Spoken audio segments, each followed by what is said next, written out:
Hey, here. I'm not supposed to even be able to have kids. I've been told since I was 12 I'd never have a kid. And about a year and a half ago, I had to have surgery for cervical cancer. And they had checked everything and told me pretty much in vitro was the only other choice I had or option. So I told them I'd think about it, where I was actually in the Suboxone program. I didn't want to do it at the time. I wanted to wait because I didn't want, for her to have to go through this. And January 31st of this year, I found out I was pregnant. Yeah, it took me 11 years to get her, but so I call her my little miracle. Well, these babies are affected by the drugs that their mother took when they were pregnant. So because of those drugs, these babies have brain changes.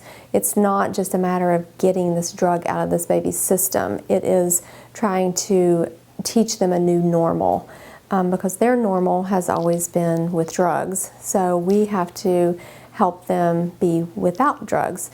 At the time of birth, that drug stops, and the baby then experiences withdrawals. So what we want to do is reintroduce an opiate to this baby and gradually lower the dose of it so it's not so difficult for them.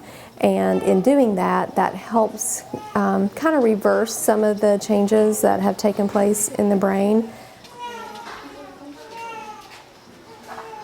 Yeah, it was actually opiates. I was in a bad car accident, and my doctor started prescribing them, and I was actually on them probably 7 or 8 years.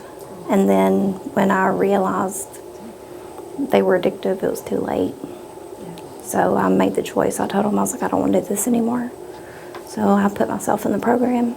We grew up in church, and we didn't go around anybody that would drink, cuss, or anything like that. And so, I mean, I really didn't know that actual, even medicine from a doctor could be dangerous. So I had to figure it out the hard way. I've sit and cried because, I mean, I didn't want this for her. I didn't want to see her have to go through it, and like the days when they would wean her and everything, just knowing how she felt, because I've been there and I know what she's having to go through, which I know it's not as bad because of the medication they have her on, but it's still hard. Nobody wants to see their baby sick.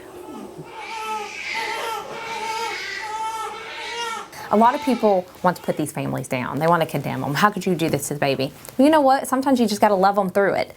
Don't be judgmental, because if you're judgmental, they're not going to accept your help. And they're not going to be open to it. So I feel like it's part of our job to make them not feel as ashamed. They're going to feel bad. They're going to feel bad when they see their baby going through this. So it's our job to help build them back up and set them on that stable route where they need to be able to be a good parent.